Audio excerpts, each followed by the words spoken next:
Ou deixa sua bunda ardendo, ou dá tapa, tapa, tapa, tapa, tapa, pra caralho. Welcome to Empowerment Unleashed Now, exploring your inner authority. I'm Michelle Jones. And I'm Scott Collins. And this is the place to connect with your highest, most essential self, your most empowered self, where you can explore your inner authority and learn from others and learn more about yourself. We talk with fascinating people from all walks of life about transformation, healing, hypnosis, astrology, physical experience of being human, and heart-centered living. We're so thankful that you're here with us. Let's dive right on in. Hi, and welcome to Empowerment Unleashed Now, exploring your inner authority.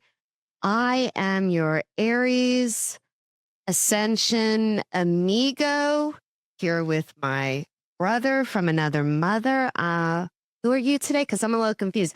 I don't know if I'm Scott Collins today and you're Michelle Jones, because you're going to kind of be playing the role of Michelle Jones when we're here with incredible Mary Arwen, who is staying up late for us, and it is almost midnight in Zurich, Switzerland. And so we are in so much gratitude, Mary. Thank you for being here. We're going to do an interesting episode for everybody, and it's called Dreaming into Power, Igniting Your Becoming. And we're going to just dive right in. I am Scott Collins today. Wait, this isn't Gemini season yet. We're a little bit ahead of the game, right? We're still in that bold Aries energy. But usually, Scott, so this is our 25th episode. This is episode number 25. We are finally in linear order, and I am so excited by that. But, bro, I've introduced everybody, and you and Mary go like way back, like professionally and personally. And so I'm going to let you introduce the incredible guests that we have. Yes, Mary Arwen is a contemplative psychotherapist and Jungian dream analyst. She guides clients through deep soul healing and integration. Her work blends intuitive wisdom, depth psychology, and gentle transformation to help people reclaim their power and purpose. With a devotion to the intelligence of both psyche and body, Mary's practice exists at the intersection of where image meets sensation and contemplative awareness meets unconscious, deepening our understanding of how the body holds experience, how images speak to us, and how mindful awareness can illuminate these depths and help us trust our natural psyche, what Michelle and I often refer to as our intuition. Mary is also a former professional dancer, which is what she was when I met her, practitioner of Vajrayana Buddhism, and a mother of two grown twins.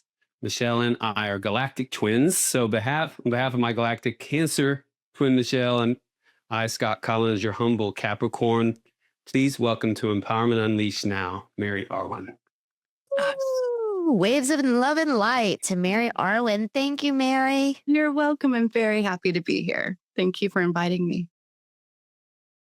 Thank you for being here. So, Mary, we are in Aries season here, and we are all kind of in this becoming, this bold becoming.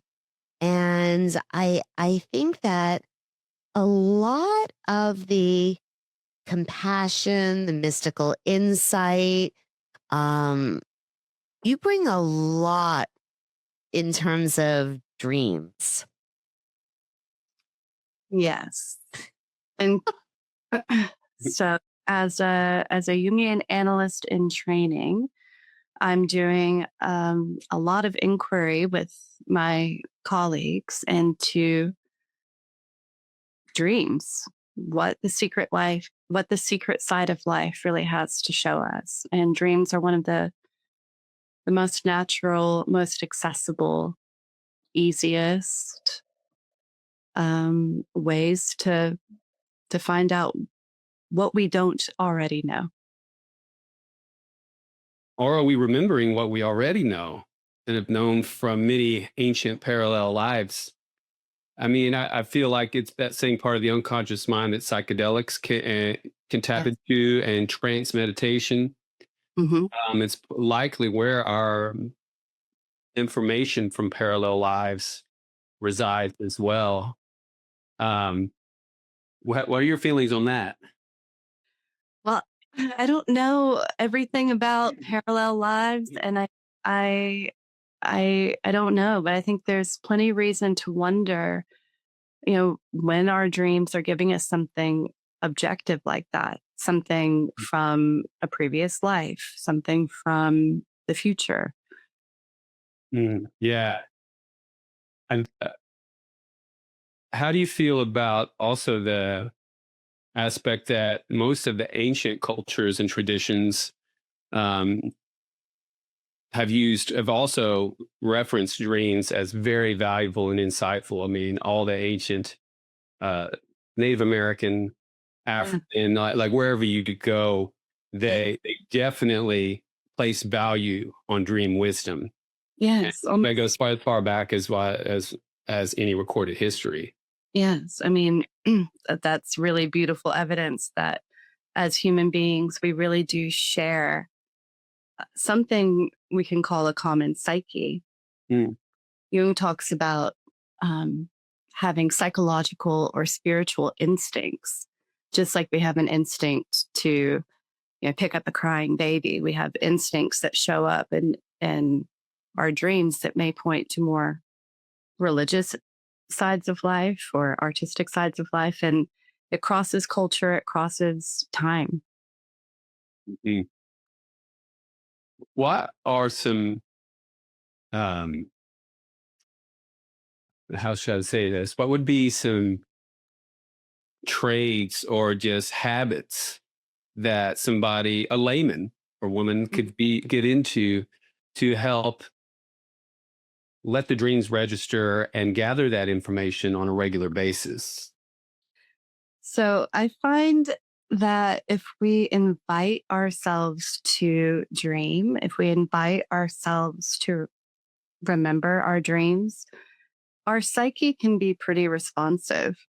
So, as simple as I'd like to remember my dreams tonight and then follow through in the morning, ask yourself, did I dream? Maybe it's an image, maybe it's a feeling tone, and then give it the respect of writing it down. Over time, more and more dreams will come.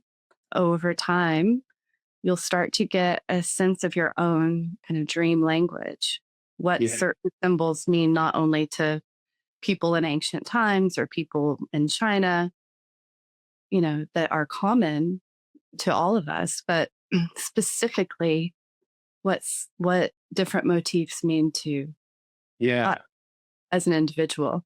So you learn to live with your dreams, relate to them. And I like to think of it as like parsing poetry. You have to turn each line of the dream over, put it in context of your day, of your week, of your life, and put it in context, each line with the other symbols that appear, the movement of the dream. So it takes, in my experience, it takes a lot of intimacy and real work with it, but Mhm. it's very fruitful if we can put that in. Makes sense. I mean, that it would, I love that analogy because practicing as a writer, like I get that. And it is inspiration and art, but there is a bit of a discipline to it. Mhm. Well, and when you treat it with that, you do cultivate this more nuanced ability.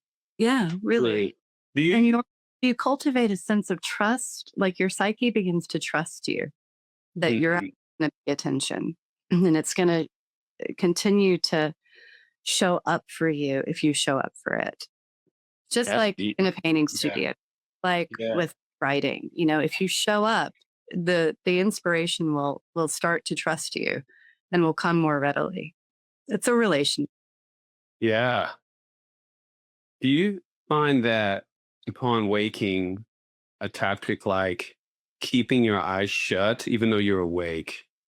That's The way, yeah, I think that's one simple tactic that maybe we can share for others to yeah, that's a really this relationship with psyche and empower ourselves. That's what this yeah, podcast is about. yeah, Like just keep your eyes shut, even though you know you're awake, but that yeah, help stay in that unconscious, lucid state, yeah, trance state, as long as you can, and yeah, try to like let all of that Yes. And that's like, maybe that's where we first, it's the first romanticism with your psyche. It's like staying there with it. Yeah, Right. You lingering. wake up, just getting in that habit. or Definitely. feelings. I think most of us, when I speak to my clients, they seem to say this, and I certainly do it all the time. As soon as I wake up, I reach for my phone. I want to see what time it is. And then I'm like, oh, who wrote me in the middle of the night? I'm in a completely different time zone than most of my family and friends. And, I get wrapped up into that. And if I like what you're saying, if you stay with the romance of it, the romance of your own psyche instead of diverting to the external world immediately. Or Right. you may know this, and I'm no expert, so I can't speak very deeply on it, but Tibetan dream yoga, they have a lot of great methods, like waking up in the middle of the night with an alarm or something. So that's more for lucid dreaming, but it's also a great way to kind of catch yourself in the middle of the dream.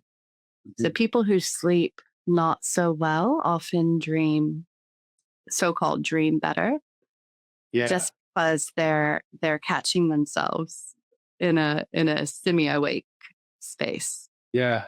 Supposedly, Ben Franklin used to fall asleep with like a brass ball in his hand.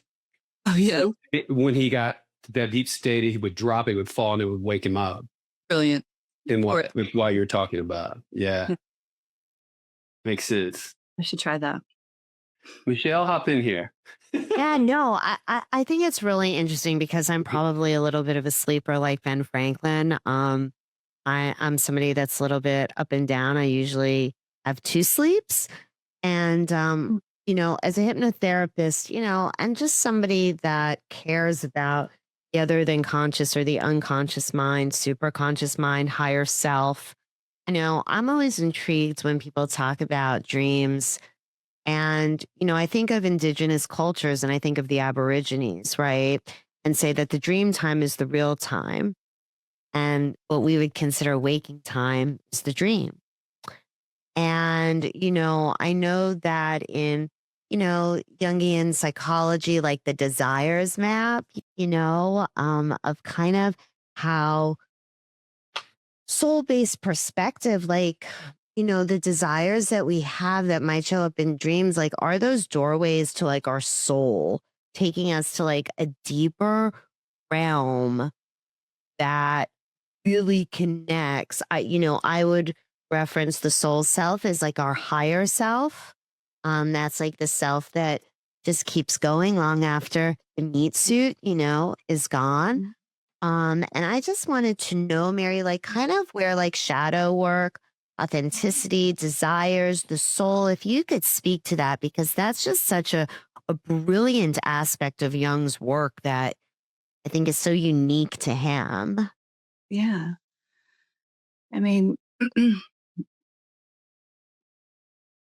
the assumption is that our soul wants us at least as much as we want our soul, and that it's finding ways to reach out to us all the time.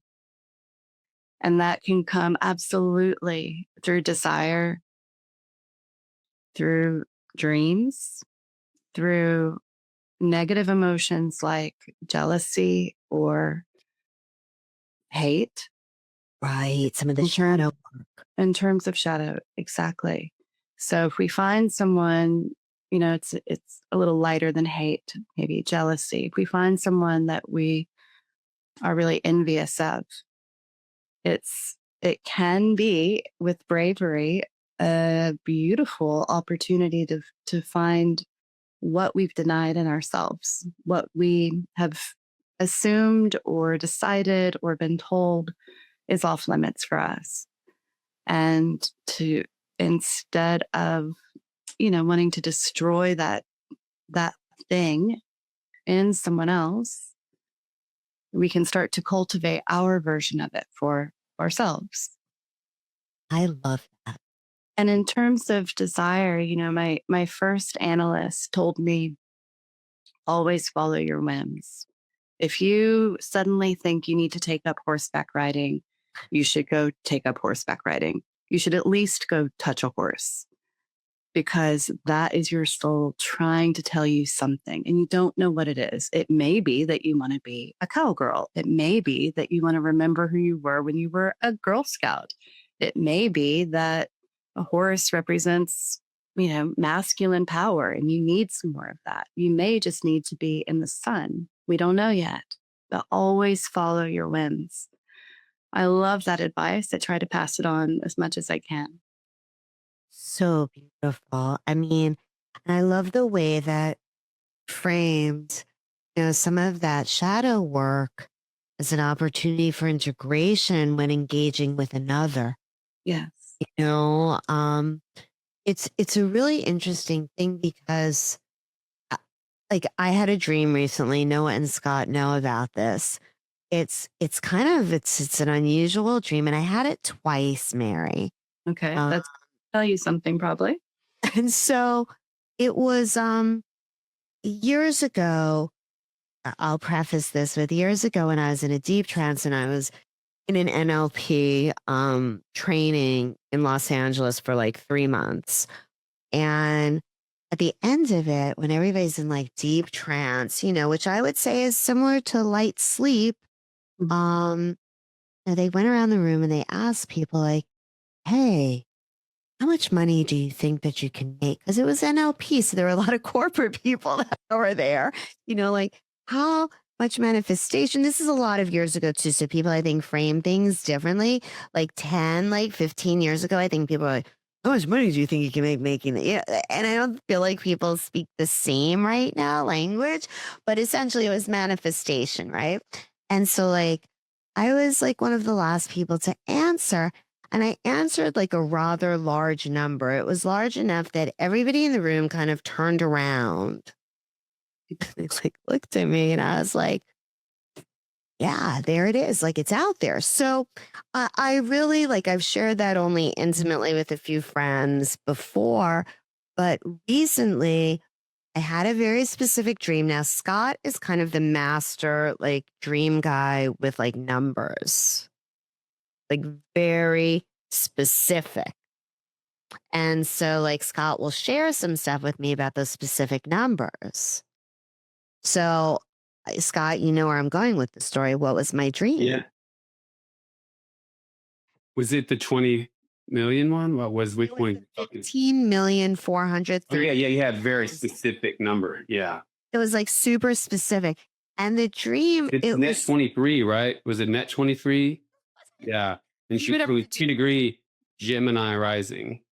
Maybe it was happening on a net 21 day. Do the math while I finish telling Mary this part. I think it was a net 21. But the interesting thing about it was, Mary, was the level of specificity. Yes. My dreams are not typically that targeted in and specific. And I was signing the contract. Wow.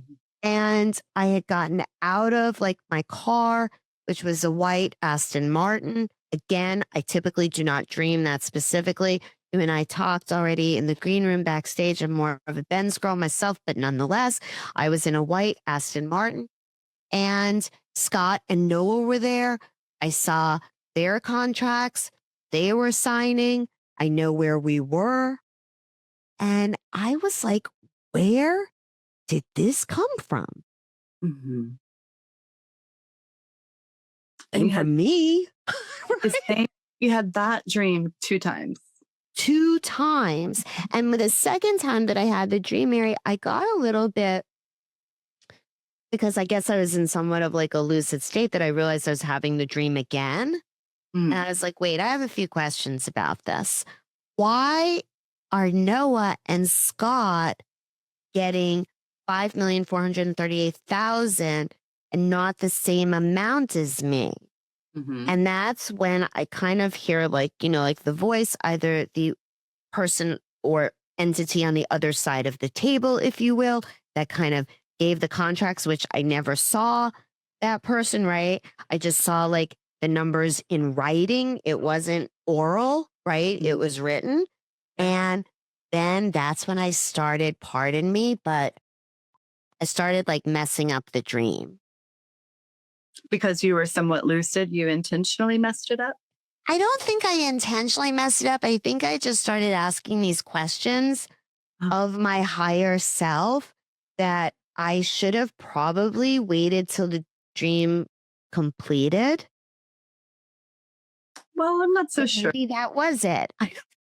I'm not so sure. I think it's totally brave and interesting to interact with our dreams when we have the opportunity to.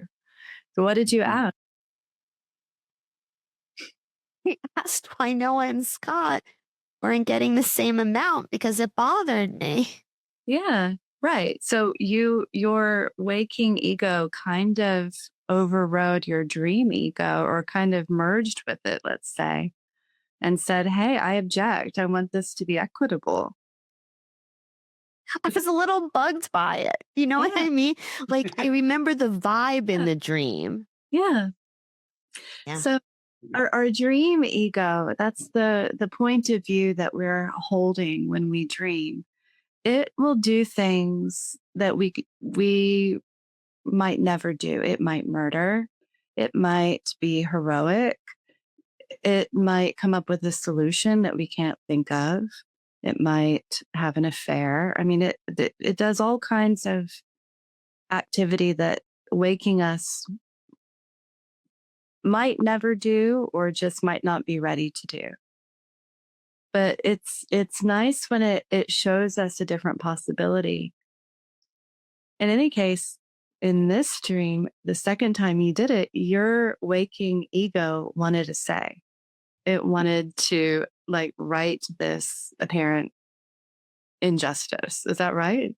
Yeah, I was like, I don't understand. Like, why is this like this way for me and not that way for them? And whatever was on the other side of the table, so to speak, and that's really the Mhm. best representative language that I can find for it, Mhm. was like, why are you asking this?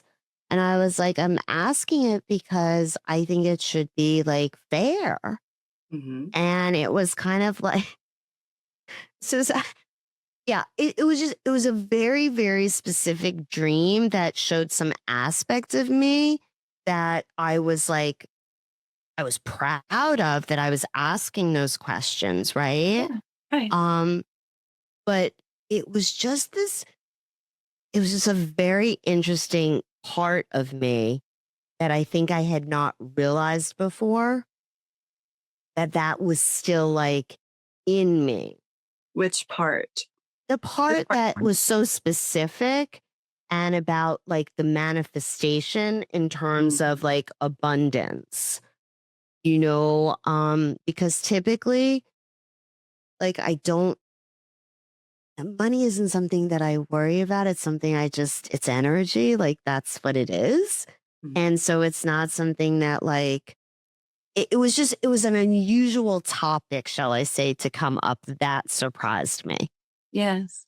That's the best kind of dream, isn't it? Where it really surprises us. And you know, another way of putting it is generally speaking, dreams are compensating what we walk around thinking during the day. They're showing us, again, something we're missing, or maybe even the opposite of what we tell ourselves or what we assume to be true. So if a dream is coming, I don't want to really try to interpret your dream. That's not fair. And you haven't asked me to, but No, it's okay, Mary. I think it's like a sacred like message in some way from my soul about like a desire that like I might not have realized yeah, was like as prevalent, I guess. yes.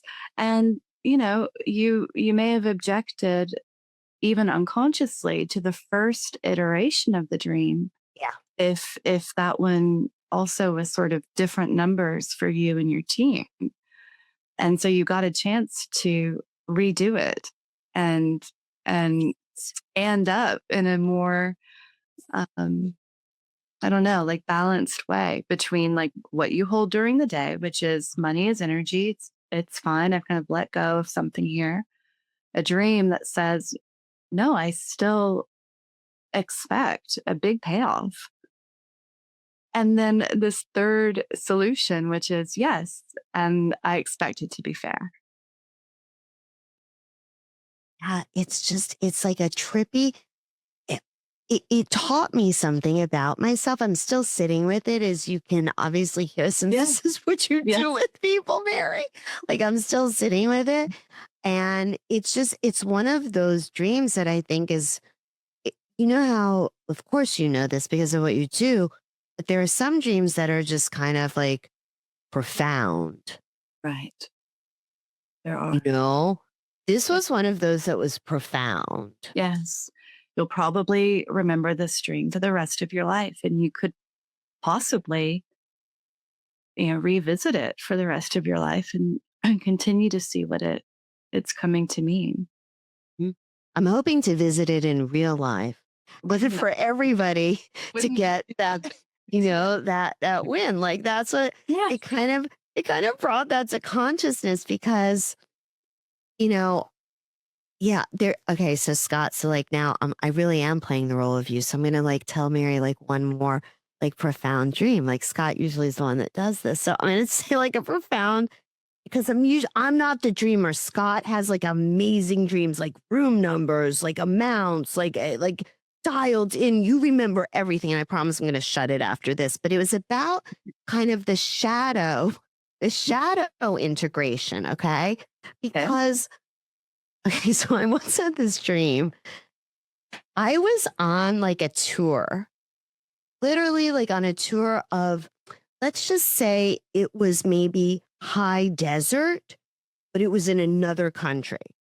So there were like a lot of rocks. There was like coniferous trees, there was like dried brush, and a fire broke out. In like, there wasn't a basin, but we were definitely up on top, like had some, real like view, maybe 5,000-6,000 feet, right on a mountain. So down below, there was a fire. This is one of those vulnerable moments. Mary might be like, I never want to talk to this woman again after this. So it was like a tour with like a lot of people. And I see the fire and I am like, I am out of here.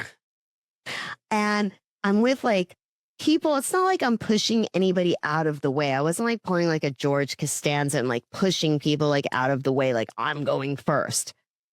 But I was booking it. And like I got to this door that we must have been on like an observation deck, like an outside, like, an observation area. So I get back to the door and there's a lot of people, like a buttload of people behind me. And I reach the door and it's just so not me. And I turn the knob and I go, I'm first. There's like a fire and like a safety issue potentially. And I'm like, I'm out of here. And then, okay, that's enough. But then I say, I'm first. Yeah, I know. It's horrifying to have it scratched at.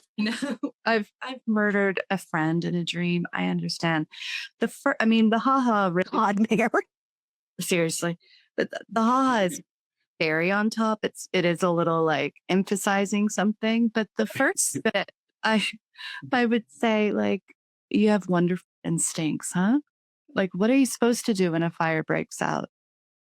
It is good and right to run away from a fire. So yeah, but that I'm first. I know. Yeah. So probably in your waking life, you identify as someone who is very gracious and generous and does not put herself first. I would imagine. Yeah, did you feel like you were directing that at anyone or anything in particular, the or was it like rhetorical to the heavens? I do think it was to the heavens. See, that's different. It wasn't like it was at somebody else there also. It was like maybe to the grand creator scheme, like, nah, I got that. I actually, Still next rung on the ladder. I think you're right, bro. This is why Yeah. everyone needs a Jungian dream analyst like Mary, because I have carried this with me for probably 15 years. Or you just need Scott around. I mean, that was a wonderful way of looking at it, actually. It was great. It's more me than she would.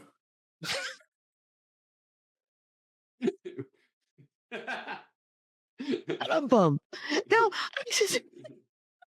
I mean, yeah, it's just like, and I guess that those profound dreams like that stay with us, it invites us into parts of us that in our waking ego, as you've so beautifully said, Mary, like it's trying to tap, like, hello, Right.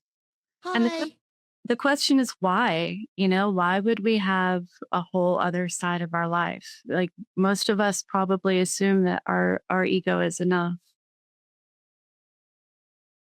So why, as you said, like dream into power? Why become something different? But there does seem to be this real urgency on the part of our psyches to be more than what we think we are. Absolutely. And I get more in on that dream, Michelle. If you want. Because, I'm going for it. I mean, Give it, bro. the fire is like the experience the universe is bringing to you. And the only thing any of us have control over in our navigation through life is us, how we individually move and navigate through that. We do not have control over any other person or human being. So all you were doing was stepping into your self-love. That's what you did. And you got away from this very, very challenging situation, galactic, whatever, non-human situation of fire, but the only human you could control in anything as you navigate life is you. And then the ha-ha is like, yeah, you anchored in your self-love. You got out of that situation that was beyond human beings, and you controlled the only thing you could control in that situation, you. So this is really like powerful. Like, thank you for this, y'all. Like, thank you, because, this is like a therapy session now from Michelle. Like, literally. So the 2 recurring dreams that I still have as an adult. 2. One is they find out, oh God, again, I'm admitting this. They really can't come back and do anything. It's a lot of years later. Oh God. Dad, just close your ears at this point. So what happened is I got really bored in high school. I wasn't down with compulsory education. And I felt like I could do better educating myself with people. So I decided to spend more time with the people than in some classes. And I cut gym for almost my entire high school career. I know. It's not something I'm proud of. And I don't even know how the hell I got away with it. You couldn't these days. Yeah. Was like I ran on track. I did like rah cheerleading. I swam. Like I felt like I did enough physical education. So my Gemini was like, yeah, I don't need this. And so I still have a dream. And it happens, I'm in the gym and it's my middle school, high school gym. I can't tell because they look the same. And all of a sudden they're like, all right, you need to give us back every diploma.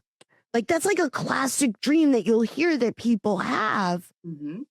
And they do this to me. It's like, is that imposter syndrome, Mary? Like, what is that?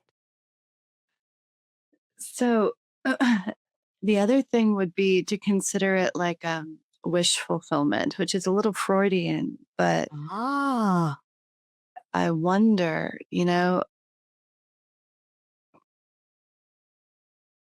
perhaps you may have skipped gym. You may have not loved compulsory education. But again, I think I would, without knowing you at all, assume that someone who is dreaming like that probably, if anything, like overperforms in her life, because it's like a wish to be, to, like, how do I say? It's like you're, like I was saying before, your dream ego trying out something completely different, which would be, not having the preparation, not having the credentials, something like that. Mm. Mm. So, I mean, at the Yes.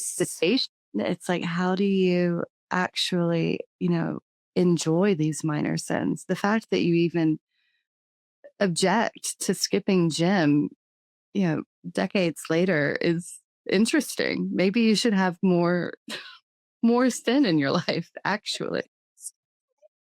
That's so great you say that, because ever since, I love what you just said, Mary. Ever since earlier you were talking about your teacher saying if you get a whim to go horseback riding, Yeah. ride it, and we've been talking a lot about shadow Yeah. and desire, dreams, but then wish fulfillment. What a nuanced sliver between shadow and wish fulfillment. And those words seem like polar opposites, right? One's like Yeah. tied up like cotton candy, and one's like black licorice or whatever. Right. But it makes me think of that Oscar Wilde quote where he talks about, you live your whole life to discover at the end of your life, the only thing one never regrets are one's mistakes. Mistakes. Right? I think he said something about sin too. It's better to repent of sin than to regret a lost pleasure. Yeah. So Only way to deal with temptation, which is to give into it. right. Yeah. So Oscar Wilde he knows what's up. He's the one. We can just rattle him off on this. But can you expand on that a little bit, like wish fulfillment versus shadow? Yeah, but Like especially as we're like to bring the astrology into it, as Neptune, which is like shadow dreamland, is in 0 Aries, and Aries I do believe is that fire and wish, like becoming, what are your wishes and like your desires, and stepping into that. Like, what's how do we discern between those things? I don't know how we always discern between them, but I will say that, we don't want what we already have. So when we fall in love, we're falling in love, not with, unless there's some narcissistic, delusion happening. We're not falling in love with our own image. We're falling in love with something that is unknown to us. That's the whole point of desire, is that we want to become whole and we think that the other person has it. So what does that have to do with shadow? It's like shadow is just everything about ourselves that we don't recognize. And wish fulfillment is, wanting something because we don't think we have it. So there's a way that they pretty obviously, I think, speak to each other. But there's a lot of like taboo or shame or confusion or fear of sin, of rejection, whatever it may be, tied up in these things. But, you're not allowed to X, Y, or Z. That's all the stuff in your shadow. And yet that's where our very secret wishes almost always are pointing. Yeah. So that spins the bottle onto mid landing, pointing at us probably, because those things, those definitions, I think, have to do with our belief systems, right? So our relationship with our shadow, and whether we are good with that, like owning it and like can bring it into light, has to do with our belief systems. Like we're the ultimate judge or critic or shamer or blamer. Like when we're in our own power, that is an inside out thing. So yeah, if our belief systems, if we renovate those to where we not only accept, but maybe like own and love our shadow, Yes. then wish fulfillment can like maybe integrate with that Yeah. beautifully. Yeah. And it's easier said than done, I will say. I mean, some of the shadow is a little bit, like child's play, but some of it, according to Jung, goes all the way down to, the very darkest levels. So we should take it very seriously, but it's also very possible. What made you decide, Mary, to go to Switzerland, to study in Zurich, and to do this work? Well, that's a good question. It was kind of a whim that occurred to me a very long time ago. I really honestly don't know. I had a vision when I was dancing and painting in my youth that there would be a day in my future where my house was full of books and I would be doing something like that. And I was like, okay, I don't know what that means. Um, somewhere along the way, I think in like high school English classes, I learned about Jung, and then a little bit more in college, but in like religion classes and stuff like that. And I know that when my sons were about 1 or 2 years old, I was already thinking about coming to Switzerland to do the training. But I don't really know where I learned of it or why. I just know that I was less than 25 years old because that was one of the requirements to apply for training. And I was like, okay, first I have to turn 25 and then I can start thinking about coming. One thing led to another. I needed to raise my sons. And so I started coming basically, actually about a week after they graduated from high school, I started coming over here. Fantastic. And, I really love poetry.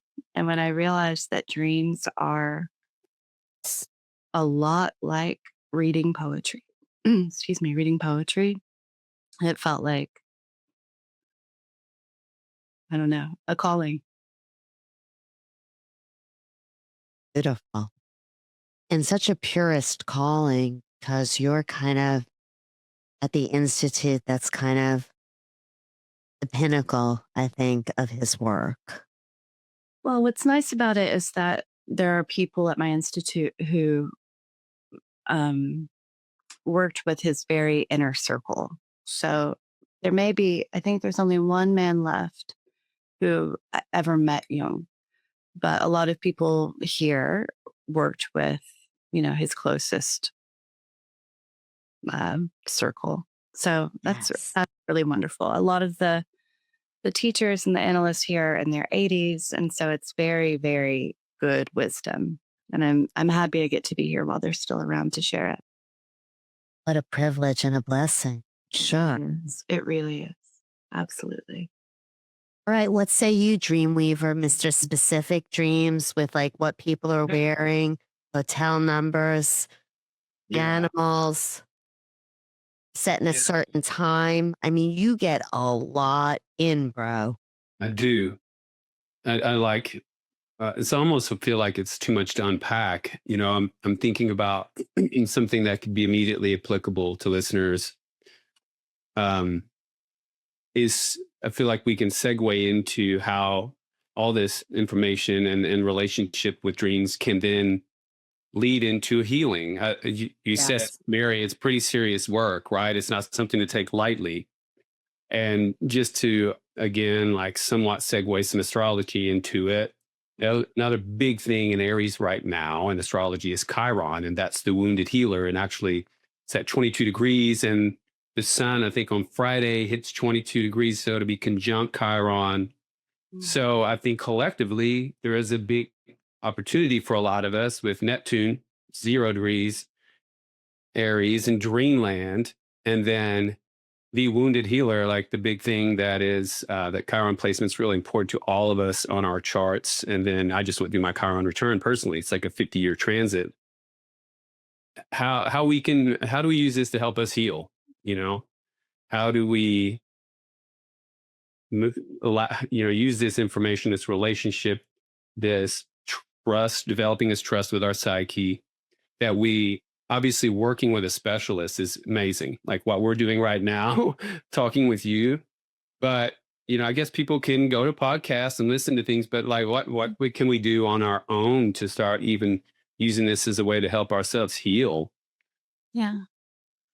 Well, I mean, first things first, I think any of us who are interested in taking ourselves seriously, taking our desires seriously, taking our pain seriously, taking, whatever manifests for us seriously, that's already often a very healing step.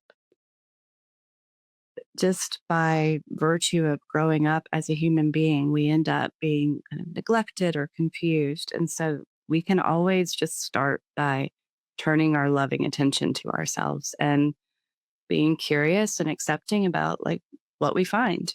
Dreams are only one way of doing that. They're very readily available, whether we know it or not. But emotions and, whims and all of this stuff are other,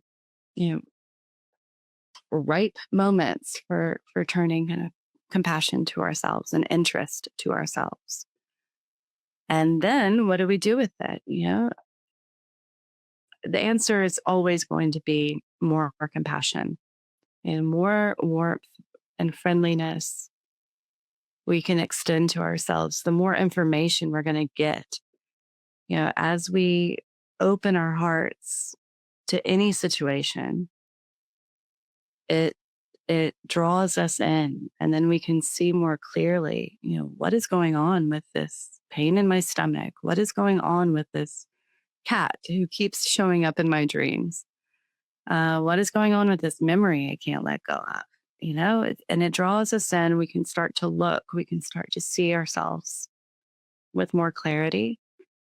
The more we see, the more friendliness we can develop, the more warmth we have. And I don't know. I think it's always great to have an ally in it, a teacher, whatever. But all of this stuff is at our fingertips. It's a matter of attitude.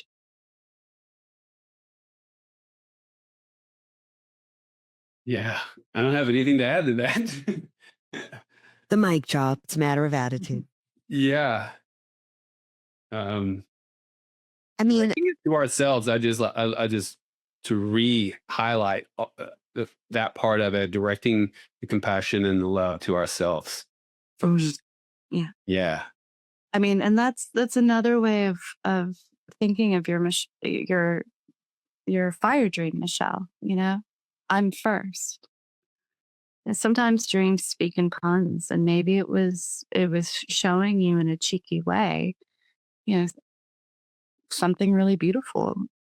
As Scott said, it's very taboo to say something like, I care about myself, or I put myself first. It sounds selfish in our narcissistic world because we do live in a very narcissistically oriented world.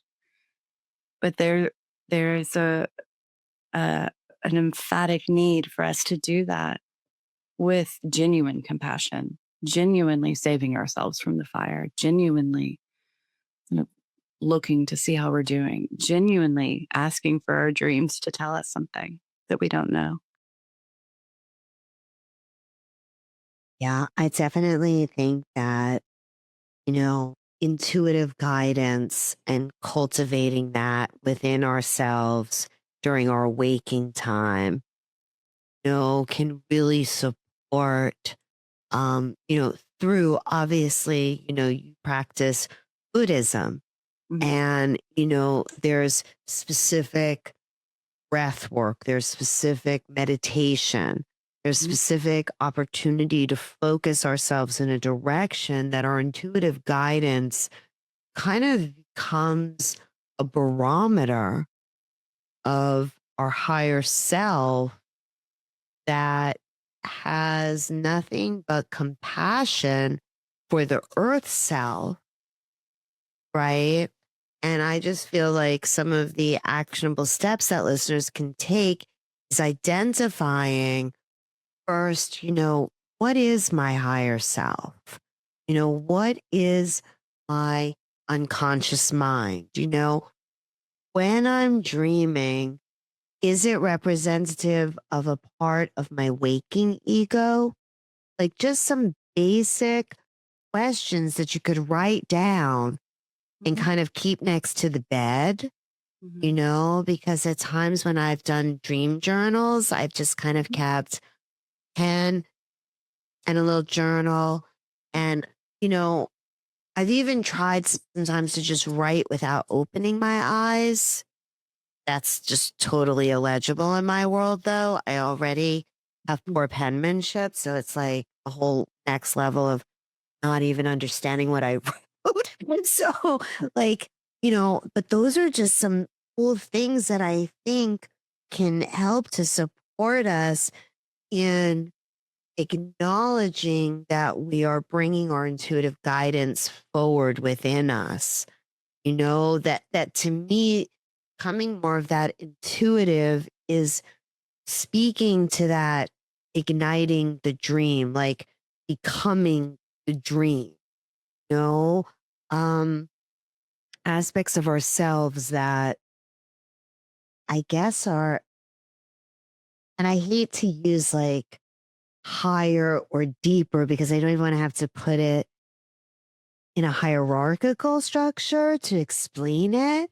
So it might be dimensional, like fractals of us, if we think of ourselves as a diamond, and just these sparkly aspects that we might not have ever seen sparkle or spark, since we're in Aries season, or spark, like the little fire before. And it just kind of makes us say, wow, I've learned something about myself here.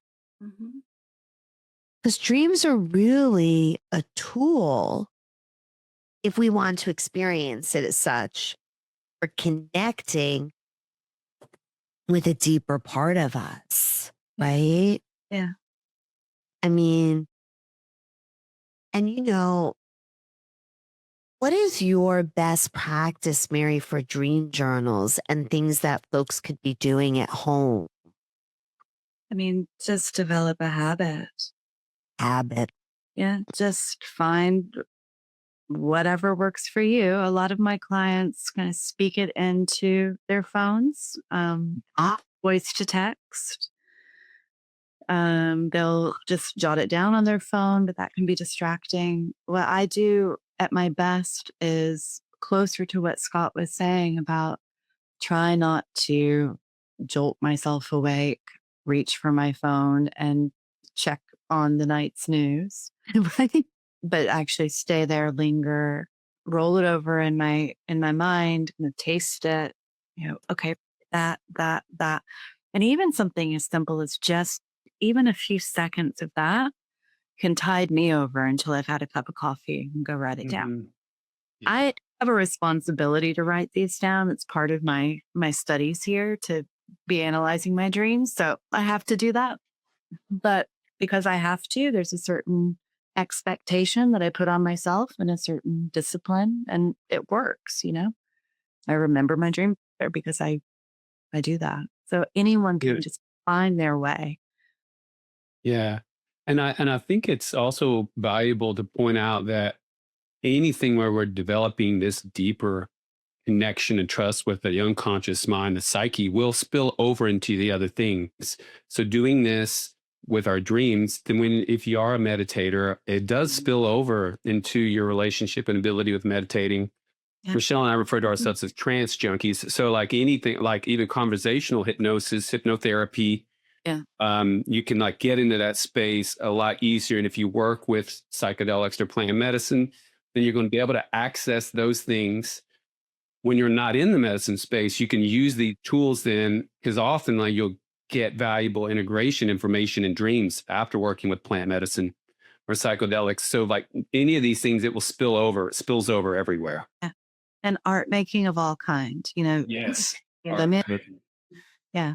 Yeah. sculpting, even dancing or movement, writing, singing, anything that that seems to bring the dream images into the world a little bit, to objectify them so we can relate to them.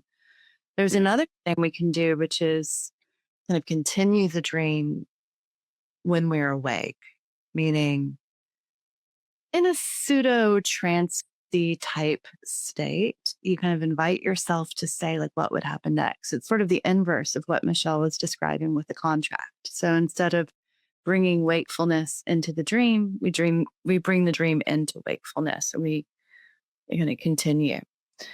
And it's like anyone who's made art knows that you can't think too hard. You have to suspend that part of your mind a little bit to let it go. And it's kind of like that. But that's a really nice way too to kind of to play with it and yeah, bring it into the waking life. Yeah. Very, very cool. Mhm. So, Mary, I have a question for you that I kind of ask a lot of our guests. Hmm. What are you feeling most empowered about in your life right now? Empowered.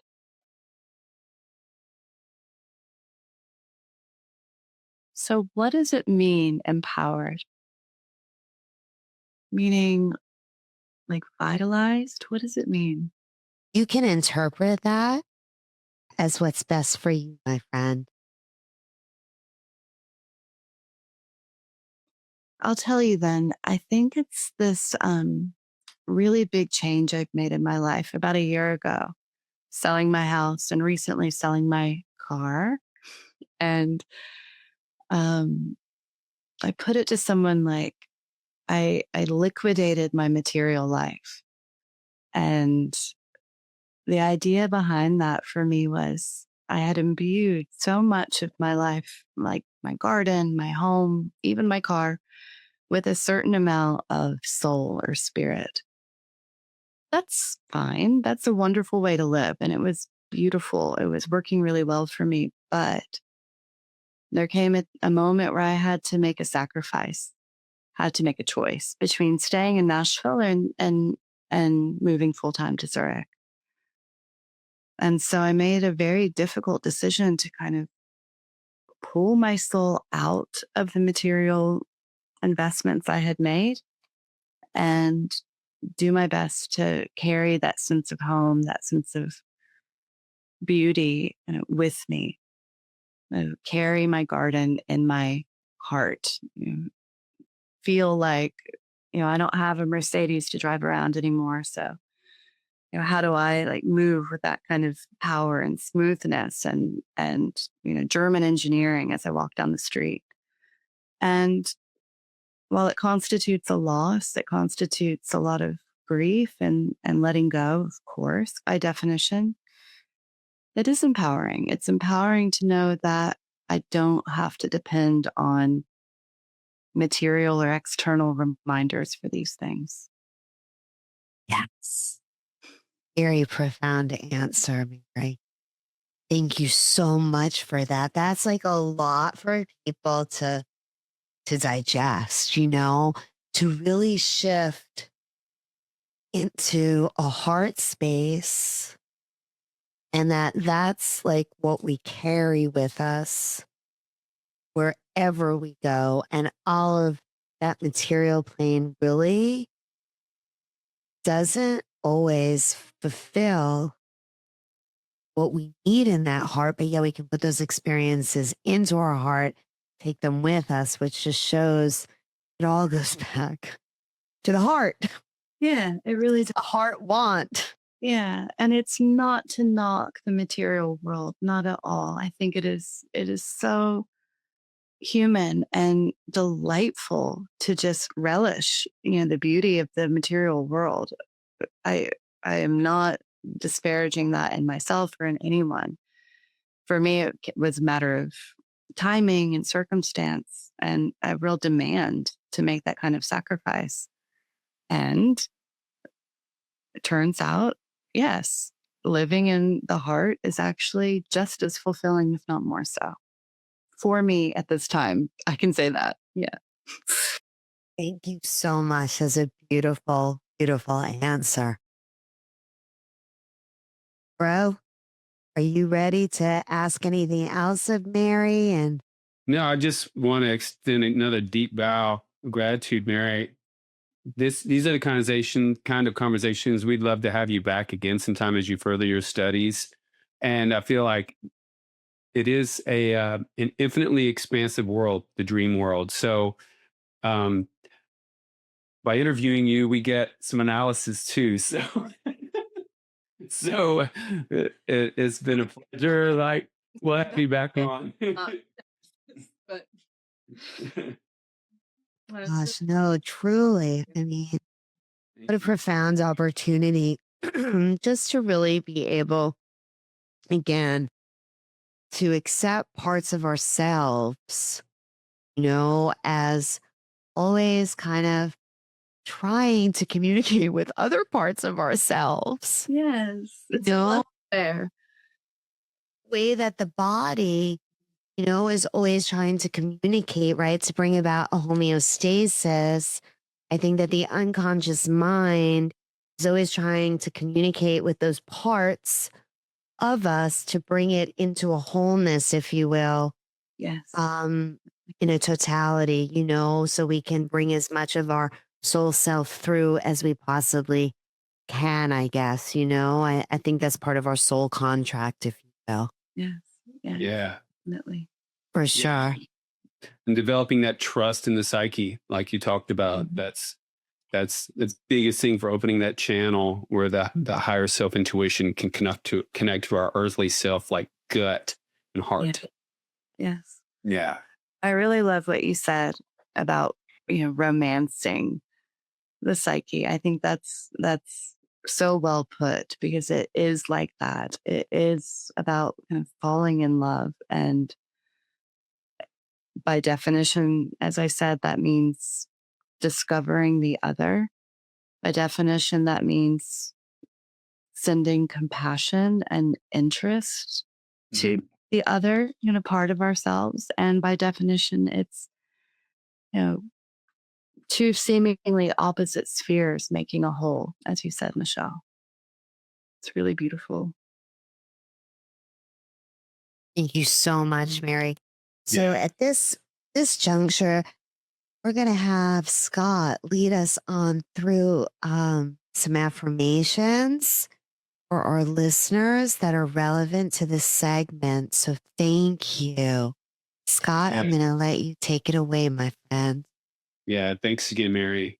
You're welcome. And a good crystal to already. Thank Mary again. Carnelian. Michelle gave me this, but we're going to start talking about crystals too that are good for the zodiac season. I'm excited. Okay. My desires are sacred messengers from my soul. I honor even the parts of me I've hidden. My dreams reveal what I'm ready to reclaim. I am the compassion I need. I offer my shadows a safe space to transform. I'm okay with not regretting my mistakes. I carry my garden in my heart. I am the creator I'm looking for. I am the healer I'm looking for. Thanks, Mary. Thank you. Yep. Mary, for our listeners, how can they best access you, Mary, to work with you? Well, I rarely take on new patients, but if anyone is eager to, try, they can find me on my website. It has my phone number in Zurich and my phone number in Nashville on there. And that's just maryarwen.com. Oh, thank you so much for that, Mary. And for our listeners, thank you so much for being with us, for sharing this time space with us, for actually caring about what it is that we're doing and sharing. We so appreciate you. And just remember that you are the you inverse. Like you are the everything. You are the great I am. And you are actually everything that you need all at once right now. So thank you guys so much. Peace be with you. Y'all have a great week. Stay empowered, and we'll talk to you next time. Thank you. Thanks for joining us on this episode of Empowerment Unleashed Now. Please subscribe on your favorite podcasting platform and let us know how this helped you. Join us right here every week for another episode.